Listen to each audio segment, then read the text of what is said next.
Good morning all of you. आज हम लोग अध्ययन करेंगे क्लास डीलेट फर्स्ट ईयर। हमारा सब्जेक्ट है F1 यूनिट 4 और लेक्चर 11। आज का हमारा प्रकरण है डॉक्टर जाकिर हुसैन का जीवन परिचय। डॉक्टर जाकिर हुसैन का जीवन परिचय हमारे सिलेबस में है इनका डॉक्टर जाकिर हुसैन का दो शैक्षिक लेख। डॉक्टर जाकिर हुसैन का दो शैक्षिक लेख।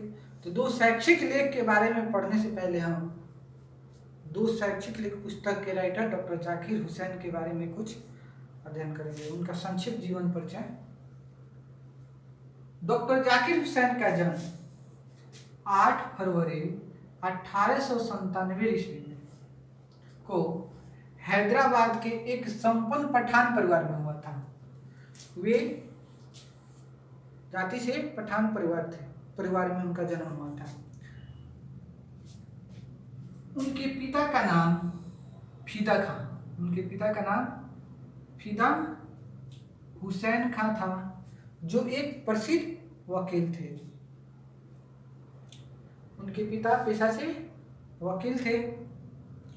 उनके माता का नाम नाजनीन बेगम था। उनके माता का नाम नाजनीन बेगम था, जिनकी मृत्यु 1911 ईस्वी में हो गई। यानी डॉक्टर जाकिर हुसैन अभी बचपन में ही थे, उसी समय उनकी मां की निधन हो गया। वे 7 भाई बहन थे। वे 7 भाई बहन थे, जिनमें उनका स्थान दूसरा था। 7 भाई बहन में उनका स्थान दूसरा था। जाकिर हुसैन का स्थान दूसरा था। उनका प्रारंभिक शिक्षा इस्लामिया हाई स्कूल इटावा में हुआ था। डॉक्टर जाकिर हुसैन का प्रारंभिक शिक्षा इस्लामिया हाई स्कूल इटावा में हुआ था। वे जब प्रारंभिक शिक्षा उनकी समाप्त हो गई तो वे कानून की पढ़ाई के लिए एंग्लो मुस्लिम ओरिएंटल कॉलेज में दाखिला लिए। किस कॉलेज में? एंग्लो मुस्लिम ओरिएंटल कॉलेज में। एंग्लो मुस्लिम ओरिएंटल कॉलेज को आजकल अलीगढ़ मुस्लिम विश्वविद्यालय के नाम से जाना जाता है। अलीगढ़ मुस्लिम विश्वविद्यालय का नाम पहले था एंग्लो मुस्लिम ओरिएंटल कॉलेज, जिसमें उन्होंने कानून की शिक्षा के लिए दाखिला कराया था। इसके बाद इसी विश्वविद्यालय से यानी अलीगढ़ मुस्लिम विश्वविद्यालय से ही डॉक्टर जाकिर हुसैन MA जी किया। डॉक्टर जाकिर हुसैन अलीगढ़ मुस्लिम विश्वविद्यालय से MA। तो डॉक्टर जाकिर हुसैन MA की पढ़ाई पढ़ने के बाद वह जर्मनी चले गए और जर्मनी बर्लिन विश्वविद्यालय से उन्होंने अर्थशास्त्र से PhD की उपाधि हासिल की। सन 1926 ईस्वी में वे जर्मनी विश्वविद्यालय से PhD की डिग्री प्राप्त की। किस सब्जेक्ट में? अर्थशास्त्र में। इसके बाद उन्हें डॉक्टरेट की उपाधि मिली। डॉक्टरेट की उपाधि मिली। वे एक प्रतिभाशाली छात्र के साथ साथ एक कुशल वक्ता भी थे। सन 1927 ईस्वी में वे जर्मनी से PhD की उपाधि लेकर भारत वापस आए। तो उन्होंने जब भारत वापस आए तो सन 1920 ईस्वी में वे जब पढ़ाई कर रहे थे, उसी समय कुछ छात्र और शिक्षकों के सहयोग से राष्ट्रीय मुस्लिम विश्वविद्यालय की नींव डाली थी, खुद डाली थी। डॉक्टर जाकिर हुसैन ने ही 1920 ईस्वी में जब पढ़ रहे थे उसी समय उन्होंने छात्र और कुछ शिक्षकों के सहयोग से राष्ट्रीय मुस्लिम विश्वविद्यालय की नींव को डाली थी। तो जब उन्होंने जर्मनी चला गया तो उस समय जो राष्ट्रीय मुस्लिम विश्वविद्यालय था इसकी स्थिति बहुत ही दयनीय हो गई थी, ये बंद होने के कगार पर हो गया था।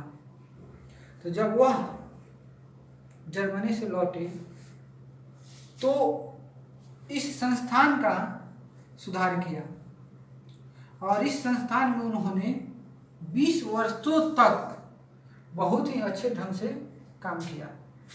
20 वर्षों तक इस संस्थान को सुधारा और 20 वर्षों तक इसमें बहुत ही अच्छे ढंग से काम किया। इसके बाद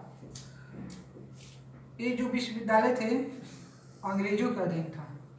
उस समय भारत में अंग्रेजों का शासन था। उस समय भी इस विश्वविद्यालय से जामिया राष्ट्रीय मुस्लिम विश्वविद्यालय से हजारों छात्र अपने प्रतिभा का परिचय देते हुए निकलते थे। एक से एक अच्छे स्टूडेंट इस विश्वविद्यालय से निकलते थे। तो उस समय भारत में अंग्रेजों का शासन था और इस विश्वविद्यालय पर अंग्रेजों का अधिकार था। जब 1847 में भारत आज़ाद हुआ तो उसमें भारत के प्रथम प्रधानमंत्री पंडित जवाहरलाल नेहरू बने। तो पंडित जवाहरलाल नेहरू ने डॉक्टर जाकिर हुसैन को स्वतंत्रता के बाद जामिया मिलिया इस्लामिया का कुलपति नियुक्त कर दिया। नेहरू जी ने जब भारत स्वतंत्र हुआ तो जामिया मिलिया जो इस्लामिया विश्वविद्यालय था उसका कुलपति डॉक्टर जाकिर हुसैन को नियुक्त किया। तो डॉक्टर जाकिर हुसैन ने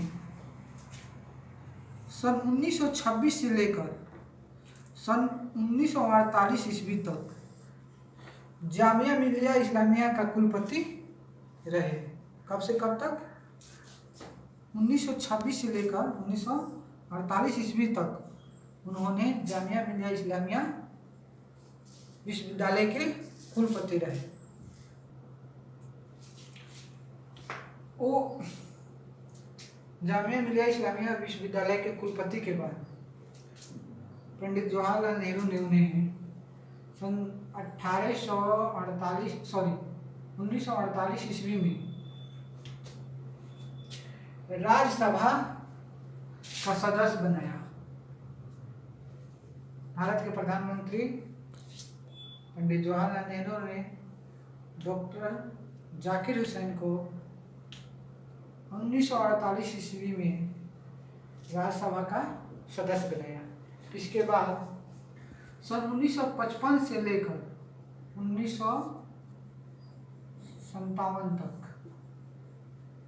जेनेवा के सभापति रहे हुए डॉक्टर जाकिर हुसैन 1955 से लेकर 1957 तक जेनेवा के सभापति रहे। इसके बाद सन 1956 में वे राज्यसभा का अध्यक्ष बन गए। डॉक्टर जाकिर हुसैन 1956 ईस्वी में राज्यसभा के सदस्य बन गए। इसके बाद सन 1957 ईस्वी से लेकर 1962 ईस्वी तक वे बिहार राज्य के राज्यपाल के पद पर आसीन रहे। जो जैसे आज के हमारे वर्तमान के भारत के राष्ट्रपति रामनाथ कोविंद जिस तरह राष्ट्रपति के पद पर रहने से पहले बिहार राज्य के राज्यपाल थे, सेम उसी तरह उन्होंने भी भारत के उपराष्ट्रपति से बनने से पहले बिहार राज्य के राज्यपाल थे। इसके बाद सन 1962 ईस्वी से लेकर 1967 ईस्वी तक वे भारत के उपराष्ट्रपति के पद पर रहे। कब से कब तक? 1962 से लेकर 1967 ईस्वी तक वे भारत के उपराष्ट्रपति के पद पर रहे। डॉक्टर जाकिर हुसैन को सन 1963 ईस्वी में भारत रत्न से नवाजा गया था। उन्हें भारत रत्न पुरस्कार दिया गया था। कब? सन 1963 ईस्वी में। इसके उपरांत वे 13 मई 1967 ईस्वी से लेकर 13 मई 1967 ईस्वी से लेकर 3 मई 1969 ईस्वी तक वे भारत के राष्ट्रपति रहे। डॉक्टर जाकिर हुसैन भारत के प्रथम मुस्लिम राष्ट्रपति थे और वह पहला ही राष्ट्रपति थे जिनका निधन राष्ट्रपति के पद पर रहते हुए ही हो गया। तो डॉक्टर जाकिर हुसैन भारत के अनेक पदों पर रहते हुए शिक्षा में भी बहुत बड़ा उनका योगदान था। वे मुख्य रूप से एक शिक्षक थे। डॉक्टर जाकिर हुसैन मुख्य रूप से एक शिक्षक थे। तो उन्होंने शिक्षा के क्षेत्र में अपना बहुत बड़ा विचार प्रकट किया है, जिसके भारतीय शिक्षा पद्धति में सुधारा जा सकता है। उन्होंने भारत से जाकर जर्मनी में जो शिक्षा प्राप्त की थी, वहाँ की जो अच्छाई थी, उसको उन्होंने भारत में भी लागू करना चाहते थे।